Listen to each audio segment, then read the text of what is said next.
Shalom, giving all praises and all glory unto Yahweh Bahashem Yahweh Shai Bahashem Hakodash. Double honors unto the elders and apostles of Great Most and Rule well. And shalom to the 144,000 elect men of the nation of Israel and the rest of the elect destined to be saved. I'm the brother Caleb from the GMS UK London Forecasters Camp, back with another lesson to help edify those of which I spoke of. Let's just jump right into it. So this is an article from gbnews.com. It says a teacher was embroiled in a trans row who was jailed after refusing to call a boy a girl is released from prison. So let's read this again. A teacher embroiled in a trans row who was jailed after refusing to call a boy a girl is released from prison. So this is an interesting article because it goes to show how far Esau is going to push his agendas, and to obscure the truth. So let's just get right into this article. It says an Irish teacher, Enoch Burke, has been released from prison after a judge ruled that his imprisonment for contempt of court was proving ineffective. A teacher who was jailed after being embroiled in a trans row after refusing to call a boy a girl has been released from prison. Irish teacher Enoch Burke has been released from prison after a judge ruled that his imprisonment for contempt of court was proving ineffective.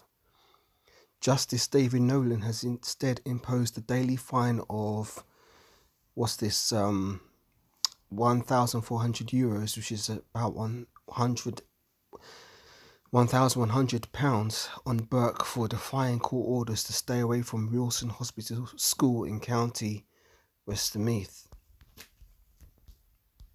Burke, who had been jailed for a third time in September over a transgender row, was freed after the judge determined the imprisonment did not have the coercive effect desired. The evangelical Christian teacher had been imprisoned for breaching a high court injunction banning him from the school grounds. Burke's latest imprisonment marked his third time behind bars, having spent a total of 512 days in prison since September 2022. His first jail term lasted 100 days before his release, followed by a second period of imprisonment during which he spent Christmas 2023 in custody until June this year. A previous €700, which is £550 daily fine, imposed on Burke proved ineffective as he never paid the penalties. The school lawyers had expressed concerns about the lack of mechanisms to collect the unpaid fines from Burke. Despite his dismissal, Burke was reportedly still receiving his salary as of February, having been paid approximately €72,000 while on administrative leave. During a chaotic hearing, Burke repeatedly talked over Justice David Nolan, who urged him to use the Christmas period to reflect on his fruitless campaign. But this teacher's in the right.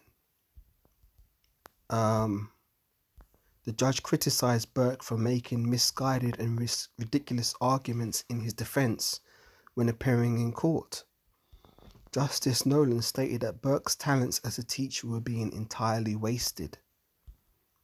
When asked if he intended to return to the Westmeath School, Burke refused to give a clear yes or no answer. As the order was passed, Burke told the court, "You will answer to you will answer to God for imprisoning me for my religious beliefs." You see, now I'm reading this article because this is a sign of where things are heading for us men in the truth. This Christian teacher, he's probably just a Christian in the world who, stands on the side of the scriptures a little bit more than the average person, which is why he's taking his stand against this agenda. Obviously he's not in the truth, but for us men in the truth, this should be a good example of things that we're going to have to encounter and face, because the scriptures talk about some of us being cast into prison. Let me get that precept.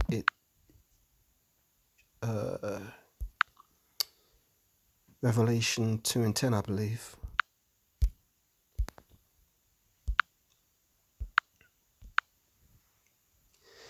Fear none of those things which thou shalt suffer. Behold, the devil shall cast some of you into prison, that ye may be tried, and you shall have tribulation 10 days.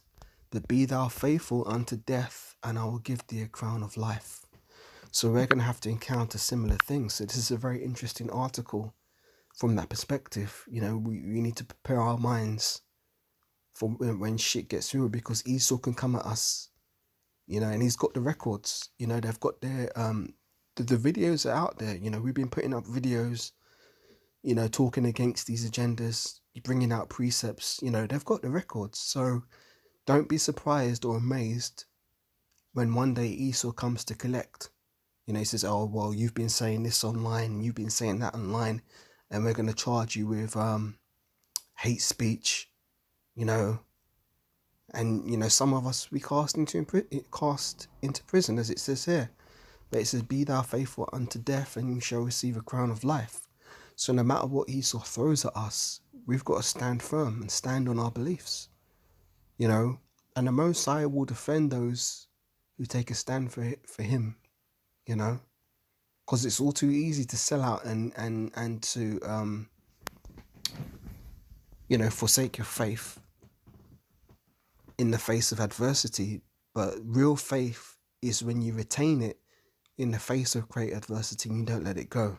That's the real trial of one's faith. There's a precept that was in my head. Bear with me while I just try and organize my thoughts to collect it. If it comes back to me. Oh, that's right. Follow not a multitude to do evil. Let's get that one.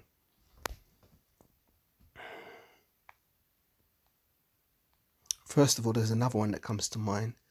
Let me get it. Bear with me, I'm just pulling it up.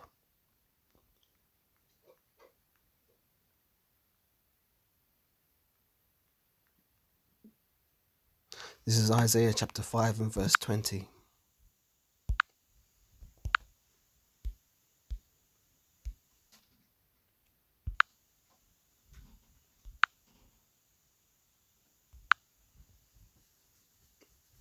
It says, woe unto them that call evil good and good evil, that put darkness for light and light for darkness, that put bitter for sweet and sweet for bitter. So woe unto them that call evil good and good evil. This is an evil thing. Let me get this other precept here.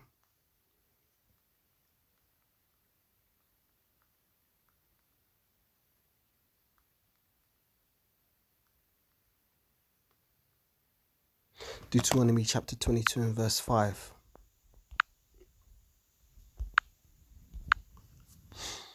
This says that the woman shall not wear that which pertaineth unto a man, neither shall a man put on a woman's garment, for all that do so are an abomination unto Yahweh thy power. So this deads that whole, alphabet movement. It deads it. The scriptures clearly say that the woman shall not wear that which pertaineth unto a man, neither shall a man put on a woman's garment. For all that do so are an abomination unto Yahweh thy power, because this is nothing but confusion. And the Most High is not the author of confusion. Esau is. So by him saying that, a man can become a woman or a woman can become a man, he's sowing confusion on the earth. And the scriptures are our wisdom in the sight of the nations. This is what pierces through the veil of darkness which has engulfed the whole world. The whole world is in darkness. Nobody's telling the truth. It's a world full of lies, but the truth pierces it. That's why Esau's coming so hard against the truth, because he wants to continue his empire, which is built upon nothing but lies. There's another precept that comes to mind. Hang on.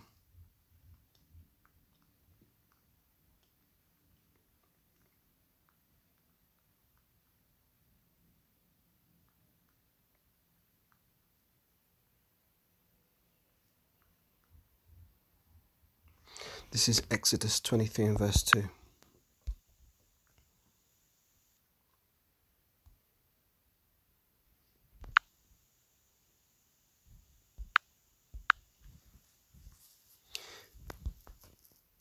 Thou shalt not follow a multitude to do evil, neither shalt thou speak in a cause to decline after many, to wrest judgment.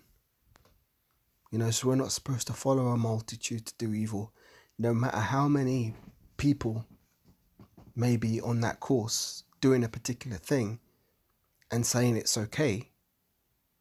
We can't follow that. We have to follow the scriptures. We have to follow what the scriptures say.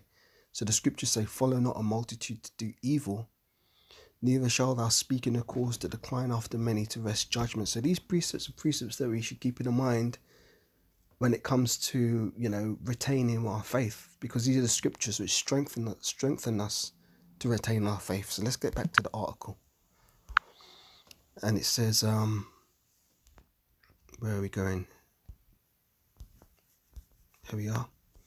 As the order was passed, Burke told the court, "You will answer to God for imprisoning me for my religious beliefs." Burke became embroiled in the controversy in May 2022 when he informed his head teacher that he opposed transgenderism due to his religious beliefs. He refused to address a transitioning student by their new name and they pronouns, publicly criticizing the school's request to do so.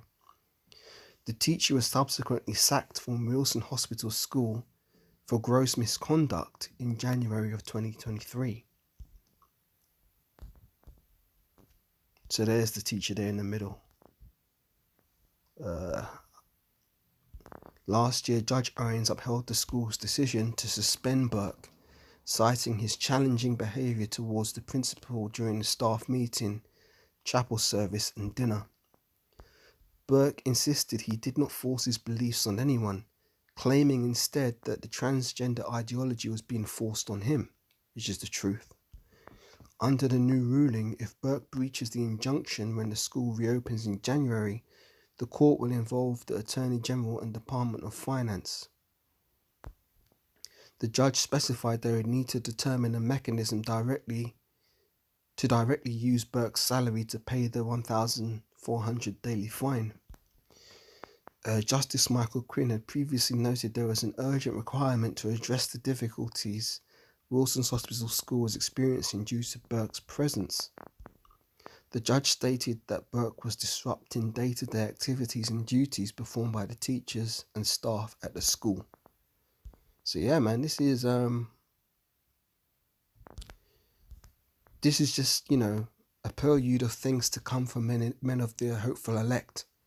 Eventually Esau's going to try and clamp down on all forms of truth, and he's going to be gunning for us. I read it before, Revelation 2 and 10. I'll read it again, because the things written aforetime are written for our learning. In these times that we're in right now, where shit ain't really hit the fan too bad yet, Esau deletes a few videos here and there, but we ain't really faced real persecution of being thrown in prison for our beliefs. These are the times to get our mind right for that time to come, because it will come, it will surely come. The scriptures say the servant isn't greater than his master. So if they did it to Yahushua 2,000 years ago, you can best believe they're going to do it to us. Right now, Esau's just building his case. So don't think that nothing's happening. Just because it's a little bit quiet, you can go to camp, go home, do your videos, and then live your everyday life. There's soon there's going to come a time when we're not going to be able to do that. Esau's going to be coming down hot and heavy, trying to persecute those who stand for the truth. Those who stand for righteousness. That time's coming. So Revelation 2 and 10 again, and I'll close out. It says, "Fear none of those things which thou shalt suffer. Behold, the devil shall cast some of you into prison, that ye may be tried, and ye shall have tribulation 10 days. But be thou faithful unto death, and I will give thee a crown of life." So that's the mindset we need to have and to maintain. That's our strength. Because Esau can do what he can do, But if we never waver, this is the thing. What did the scripture say? And they love not their lives unto the death. Esau may eventually threaten our lives with those guillotines. But what are you going to do? You're gonna give up your faith in Yahweh Hashem Yahushai and in the truth just to spare your life in a wicked world for a few more moments? Realistically, if Esau was to send us to the spiritual realm, he'd be doing us a favor, man. Because who wants to live in a world which is totally corrupt, where we're constantly oppressed and at the bottom, and, having to navigate this filthy environment? The scriptures say the day of death is better than the day of one's birth. When you come into this truth, you learn not to hold on to, you should learn not to hold on to the things of the flesh. You should be able to let them go, and that includes your life. To die for the sake of this truth would be a great honor, and that's the real deal. What the scriptures say, greater love hath no man than this, than that he layeth down his life for his friends. Yahushua laid his life down 2,000 years ago for us, that we may have that the elect may have a chance. So how much better is it that we can return the favor to Yahushua by taking a stand for his truth, and being prepared to forsake our lives for it? No greater gift hath a man than this, than that he layeth down his life for his friends. We should be prepared to lay down our life for Yahweh Hashem Yahushai. So with that, I'm going to close out, once again giving all praise and glory unto Yahweh, Bahashem Yahushai, Bahashem Chakodash. Double honors unto the elders and apostles of Great Millstone that rule well. Shalom to the 144,000 elect men of the nation of Israel, and the rest of the elect destined to be saved. And I'll catch you on the next synodal in Shalom for now.